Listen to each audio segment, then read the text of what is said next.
The best stat, the main goal right here, since we are only going to be playing it 4 times, just don't die early, right? Try to get some consistent points, and that's fine. You know, not every team is good at every single map, and of course it always comes down to drop spots, rotations, or whatnot. So we'll dive into here. We'll get to figure it out as we're going to get a nice little updated player rankings right here. Rebo still at the top, and what, last game, what was it? It was like 1,000 something. Now 2K, baby, 2K at the top. 1,500 damage he put up last game. Woo! Which, to Seven's point, might be one of the single best performances we've seen from a player here. Absolutely incredible and deserving every single piece of praise that he gets after that, because that 1v3 was absolutely sick. In that last game, we'll see if Alpha 7 can carry on the momentum here, and to Miramar got to shift up the mindset. They had a few minutes to take a breather, relax, hear some words from our amazing partners, the awesome charities that we're working with here. And of course, they get to think about where they want to send that money, when or if they should win it. Which charities do they want to help out support at the end of the day? Because we're doing a lot of good here. And it's great to see these players putting in some work for a good cause. Because let's be honest, Dave, as the fans, it's a win-win-win. Yeah, in that video, by the way, the dude in the yellow tracksuit, totally me, all right? But listen, I got heart, all right? And that dude in the yellow tracksuit in that video, you could tell they got heart, man.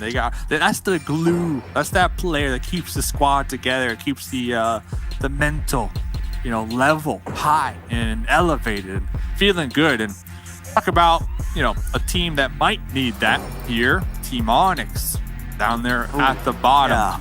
Well, I'm going to say, last game, who was at the bottom? Guns Esports, dead last. They had one solid game. They went from the bottom now to the mid-pack. So Onyx, anybody, we're still so early on that anybody could really pull that rabbit out the hat here and immediately be set in that mid-pack. R&D, but now, well, we're not talking about the bottom. We're talking about the top, because we got RTG and Alpha 7 fighting early here. El Chapo's got to just try and get out of there around the corner. Oh, spotted by Carrillo. This is huge. Oh, yeah, no helmet, no vest, nothing. You're just done. You're just done. Even with the UMP, it doesn't matter. Carrillo doesn't miss those. Just like this, RTG, the team whose game plan is all about surviving to the late game, is going to have to do it with only 3. El Chapo right there, tagged and bagged, and they should be able to get the pickup of all 4 up here. Alpha 7, phenomenal. Alpha 7 from Brazil, great performance last game. It really shot him up there at the top. And, I can't say that the total points is so much of a gap right now. Only 2 between them and Destiny. But, hey, you got to start somewhere. You got to start somewhere. And they're starting to develop that here, especially with the early game kill. Miramar, Canada, your squad, 19E, dead center. For the most part, I'm not too mad. They got a nice spot. They're out there east of San Martin, and they have it all to themselves. If they recognize from the plane path, hey, nobody dropped here, they can get some vehicles and maybe even send it into that main city to make sure to get as much loot as possible.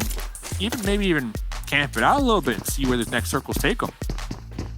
Yeah, they've got a couple options for sure. They could go for that more passive looting route, but I think it's likely that GFan actually heard the kill onto RTG and A7. They're going to have a good sense of the drop, so they may also go for the opposite play, which is to get hyper-aggressive onto RTG and try and punish the weakened team. I doubt that's going to be the case, but I wouldn't necessarily hate to see it. I think with this squad, though, given history, and if you're likely, I think GFan IGLing with Nova, they're more likely to go for the passive play. So I think you're absolutely right, and that's exactly what we're seeing now. They're going to rotate into San Martin. They're going to chill. They're going to loot, but they're not going to be alone. So we'll see how well they do protecting the city as we're jumping aboard with Ghost as well. Ghost in a relatively good position here. They're not going to have too far to go. They're relatively dead center as it is. We'll keep an eye on them as another one of these squads to potentially crash. You can hear shots, see them on the minimap. Yeah, one of these teams that we are really going to be looking at here this game to kind of be that turnaround game, kind of like what Guns Esports from Iraq had last game, that turnaround game, because right now, Ghost getting 14th position overall, 9 kills. Last game, it was tough. it was tough. You know, they had the shelter position. They decided to go down into that shelter, get some kill points, and they were just caught off guard with the amount of teams that were down there.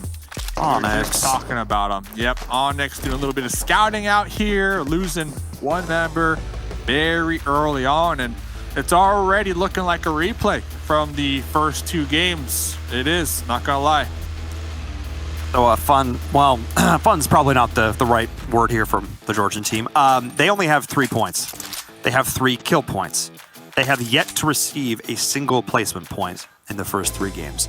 They have been knocked out early every single time. They need to try and stabilize. They need to try and be a little bit more cautious on these rotations and try and make it into that top 10. They need to have a game, like you said, Dave, to try and turn this thing around. But as it stands, I don't know if this is going to be it because they're threading the needle, and I don't know if this is where they want to be. And that's the thing, like, these are like the top competitive players. Ooh, we'll have to get back to that because Acer setting up a trap, popping on up with the UMP. Bayo caught off guard from behind. They are getting picked apart from multiple angles. It's up to Tommy Gun Tensa really pull out that clutch card to get these pickups. And like, I know Canada and the US have some rivalries going on in traditional sports, hockey being a particular one that comes to mind, but my goodness, it feels like 19E and Ghost have run into each other on almost every single map. The revive will come off. We are going to see HH24 surviving. Nades continue to reign in, though. 19 Esports, again, I go back to their more passive playstyle, a little more methodical here, but I also don't want them to necessarily waste all their util at this point. The only good thing about this, if you're looking at it just sort of from an outside angle, is that Onyx is now able to survive because of it, but a Godsend comes in as a third party. Dave, this hill is turning into a battleground. Godsend out there saying, yoink, you got a quick point right there, and then you see 19E quickly, all 4 members turning around. Not too happy, not too happy with the player from Godsend, but that's going to allow, or it looked like for a moment, it looked like the duo from Ghost to kind of pull out because that third party from Godsend is going to be keeping 19 pinned down a little bit here. Will indeed, but they're in a much better position to try and extract themselves. Godsend do have the high ground here up on this cliff, but they're still pretty spread out, and it looks like they're just focusing on repositioning themselves because now that they've been taking all this time shooting, the chances of them getting third-partied are also going to increase. So you have to be careful when you're making yourself known, your presence known to all these teams. It does open up the opportunity for Ghost to reset. Onyx was able to survive with 1 single player, but Ghost and Onyx, the 2 teams that have a staggering 2 placement points between them, Dave, are in a prime position to once again go out early. That is true, and unfortunate all at the same time. And kind of back to that Onyx point over here. Looks like things are going to settle down just a little bit. Scrims, kind of like a double-edged sword, right? It's good, you get that practice, but then it's kind of bad because for Onyx, for their position, maybe they didn't do so well in scrims. Another team could recognize that and could change their play style to kind of hunt down Onyx. Look for those, I don't want to say easy points, but points, Paul. You get what I'm saying here. So, I do. Scrims, it's good to get, those feelers out, get that practice in the lobby, but it could also be bad in a sense where teams could develop strategies around yours and exploit that. You already know, these teams, they're going to be doing everything in their power to try to get that advantage. So, Onyx, look at the VODs here today. Change up that gameplay. I think that's what they need to do. Ooh, long-range battles, though, happening right here. Look, that was nice. Oh. Am just got lasered to the dome. My goodness, they're still dead center, though, at least for now, so they're comfortable taking one of these longer fights. And I think it's interesting, Dave, I don't know if you actually saw it. Shroud posted a clip on Twitter, I think it was yesterday, talking about scrims and the value of scrims. And you don't play scrims to win. You play scrims to practice a specific strategy, a specific execution, a specific style. And I'm less worried about the teams that are coming in and losing scrims unless it affects their mental. That's the one downside. Scrims, you shouldn't care if you lose scrims. It's not what it's about. But if that was the case for Onyx, if they didn't do quite so well, now it's put a target on their back, you're absolutely right. That could be the rough spot about it for them. When not performing in a scrim could actually make you a target. Battle Royales, man, they are relentless. Yeah, only one winner, honestly. There's only one chicken dinner per game. So Onyx, they might want to go back, rewatch the footage, and change up a little things and make their play styles a little more unpredictable so they can really, get some points underneath their belt. And hey, I love it. The Shroud reference. You talking Shroud? Yeah, we talking Shroud out here. All right. I mean, look, esports, there's some universal truths when it comes to competitive gaming. It doesn't matter which one it is. And here, especially for PUBG Mobile, I think it's huge because play styles, every single team, they play vastly different. I mean, even the way they scout a 2-2 versus a 3-1, a 3-1 being, and we've seen it reverse. We've seen scout and anchor 3-1s. Over the last couple of years, the strategies have developed so ridiculously, and every single team is going to approach every situation just a little bit different. And there's very rarely ever an objective right or wrong way to play a fight. So that's what makes this so great. That's why we keep coming back and keep watching. Because if we knew who was going to win, Dave, there'd be no fun. And that's what's so beautiful about this. I mean, especially this event. Let's talk. I mean, PUBG Mobile World Invitational. This is the West region. Teams all over the world, coming here to play. You're talking about different play styles. Well, this is it. This is the lobby that we're going to see a lot of different play styles and strategies and favorite weapons or whatnot. So very exciting stuff here. Not only that, you talked about it. This is a win-win. You get high-level competitive PUBG Mobile for a good cause. Gamers without borders. No one left behind. Trying to assist charities to support those communities that just can't afford those vaccines. So this is an all-around beautiful event to be a part of. Absolutely. And, we're so fortunate here in the United States in particular to have that ease of access, but a lot of places don't. So it's absolutely amazing to be working with these fantastic causes to get those where they need to be and get to watch some awesome gameplay while we do it. It is the absolute best of all worlds. And we talk about different playstyles, Dave. There are different playstyles within a single region. You've got teams from Eastern Europe. You've got teams from North America, South America. Like, we've got everything covered here in the West. And we've seen some sick gameplay so far, and we're only on day number 1. Things have slowed down a little bit as things are centering up pretty much dead center, dead north around San Martin. Crater's still in play, Water Treatment's still in play, Hacienda's still in play, Picado just on the outside. Teams have rotated up north into that. But there's a lot of these roads and sort of valley, mountainous terrain the teams have to try and contend with here, Dave, which means you've got some cover, but if you don't think about your next rotation, it's very easy to get caught out. That's a fact right there. And one thing I like about Miramar, you were also kind of talking about it, it really shows the different play styles of teams. You can really tell who likes to play edge. For example, Alpha 7, Team Queso, because it's such a big map, right? So you really get to see the extreme differences. You get to see who likes to play center. UDR getting favored right here in this circle as the next shift does not too bad. The center's up for the most part. So talking about those edge teams. Guns, Queso, Godsend, Alpha 7, they're going to be the teams that we're really going to have to pay attention to see where their next move might be. And talk about next move, 19E. They're creeping up on RTG, but RTG, they're repositioning. RTG, of course, the team that lost that one unfortunate player early on. And I did talk about the potential of 19E rolling in, knowing that this team was wounded. Not going to be the case. They're actually going to pass each other here. Oh, well, they are going to pass each other. But NR is going to step up. And wow, that vehicle just went pop.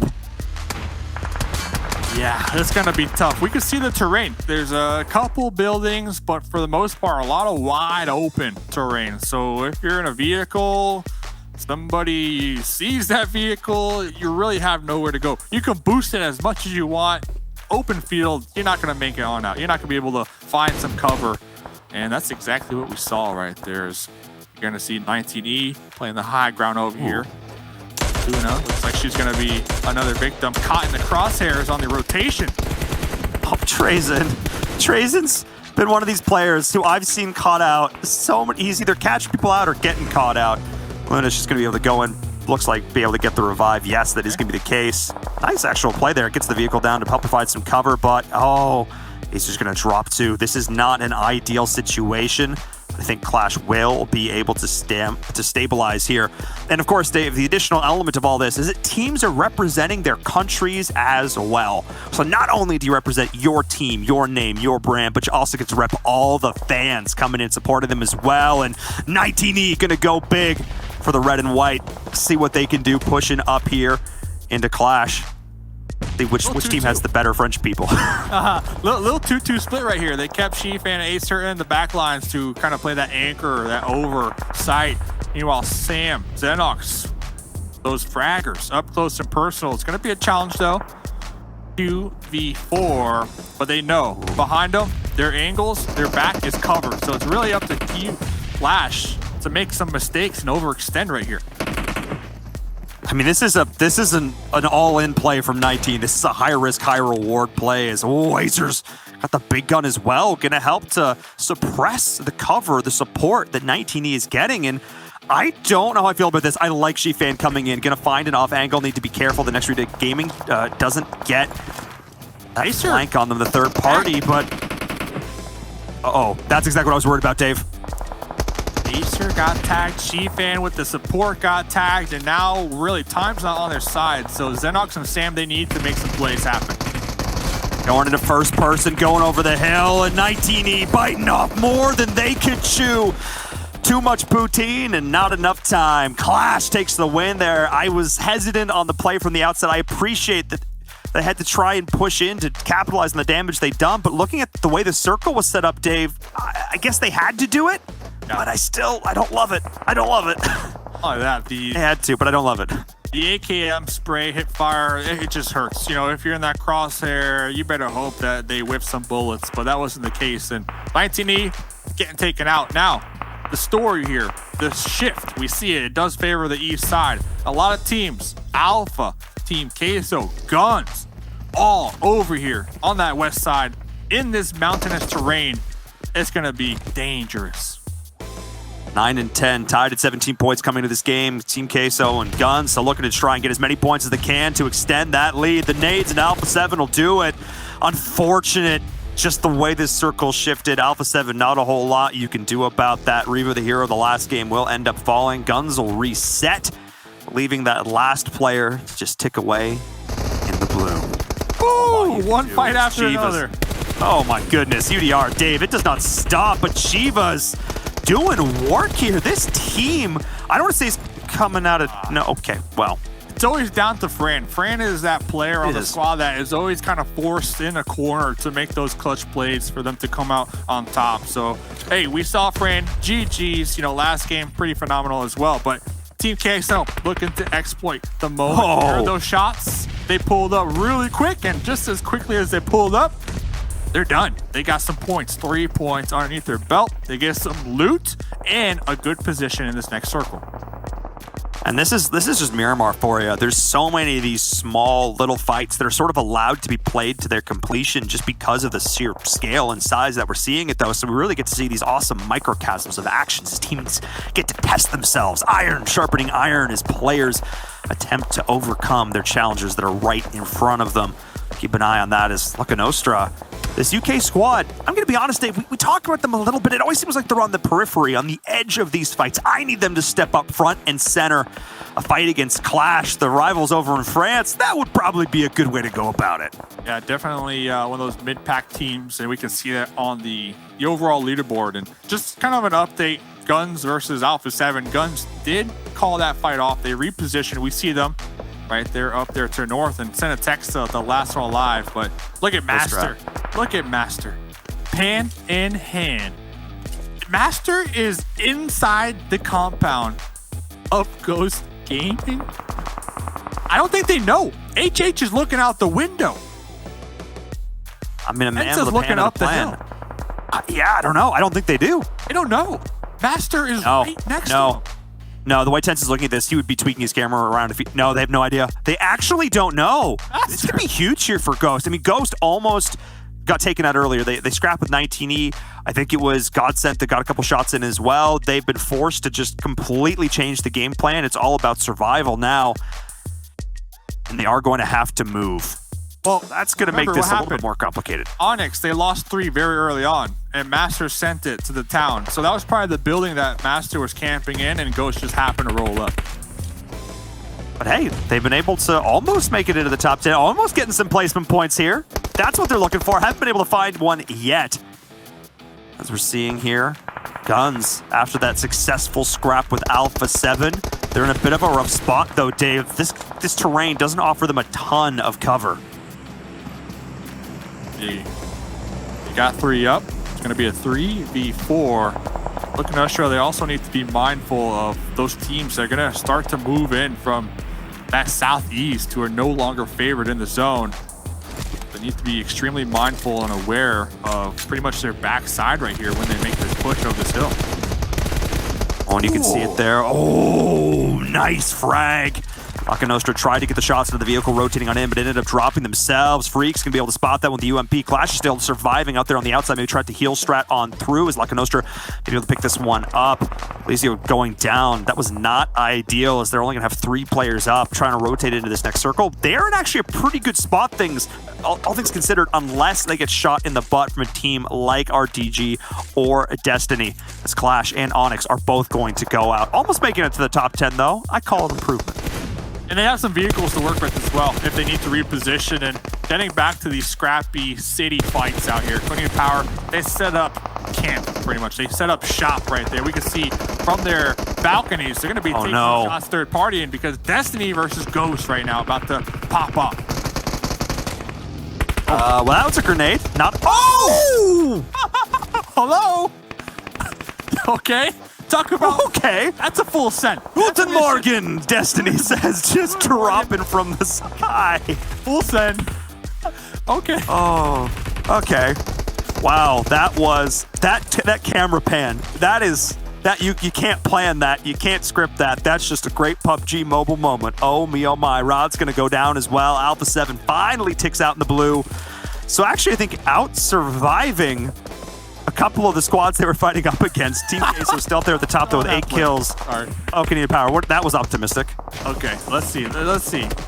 Canadian Power, though, they do have 2 up in the foothills. All right, so they're going to be able to survive a little longer. You're talking about Laka Nostra. You wanted them to make some plays, get some kills. Well, this is their opportunity against guns. This is pretty big here. The nade goes in, doesn't quite find its mark. They're going to have to try and crest the top of this rise, but they're also cautious of the compound that's just to their left. They don't actually know that nobody's in it. That's the funny thing. They're playing as if it's occupied, but they don't actually know. And here comes the send from Guns. They're just going for the all-in play. And the shots are going to connect with the trade. This is big. This is absolutely massive for Guns. They needed to have that player go in to play that forward scout and anchor in order to allow the rest of the team to come in, but at least able to trade one back. Dave, this gives them an opportunity to try and get in there. I agree. They needed them to make it, but talk about being the bait out there. We saw immediately Freak and Lord able to get the return shots and get some nice knocks. So that's going to buy them some time. And almost as quickly as that fight is erupting, on the opposite end, they got to watch out not to be third-partied. I mean, Nextria Gaming's in a great position right now. Them and Team Queso, a pretty solid spot. Guns moving in as well. Scotsnet and Destiny are actually toe-to-toe right now. I don't think they realize just how close they are. Okay. It's getting a little bit spicy. Ludemir's just chilling. Yeah, I'm chilling. Rosa in hand. That's all you can do right here. Still 7 teams left. If you get taken out right now, only 2 placement points. So you don't want to let all that hard work trying to survive go out for nothing here. But we'll see what they end up doing as a solo player. Destiny right in front of them. Going to be able to kind of play that meat shield, that bodyguard, if they play their cards right here. Oh, but here comes Laka Nostra. Oh, nice shots from Will. Beats the Groza with that UMP. And this is big for them as they're rotating around the outside. And then the wheel just keeps turning as Konina Power is looking towards Team K. So beautiful headshots there from Nomi. As we're seeing Konina Power in just 2 players trying to survive as Destiny is here as well. But here comes the push with the Uzi over the top, but the pinch from Konina Power. The third party comes on in, an opportunity for them to rack up a ton of kills right here. As Wave's just got to try and live. What do? You just go down as he's the last one standing for the squad. Beast may be up and alive through this. I'm not sure as Konina Power is able to go in. Will?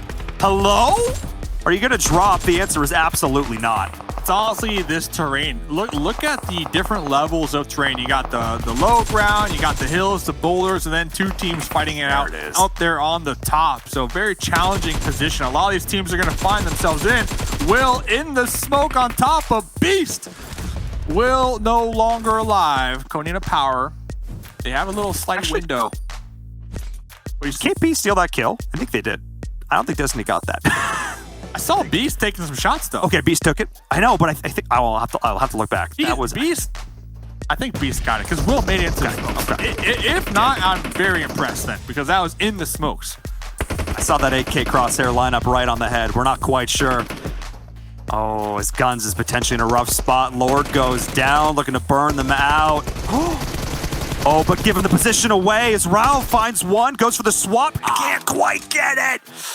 Oh, if he'd aimed that AK a little bit higher, Dave might have been able to make it with that 7.62. Close. UMP though, just too strong, especially in the hands of Frozen out here. And now the tables have turned.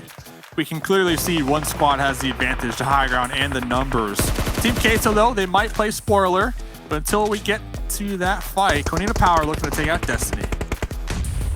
Oh, but taking some damage from Nextria Gaming up on the high ground. 4 potential kills down there for them to sneak away. But they're not going to give up that position. They're not going to overextend. That's how you lose, getting greedy, chasing kills. That's not what Destiny's doing now. Destiny, okay, maybe that is what Destiny's doing now. Either way, they all go down, and either way, Nextria Gaming up at the top of the hill, like I mentioned, good luck to clean them up.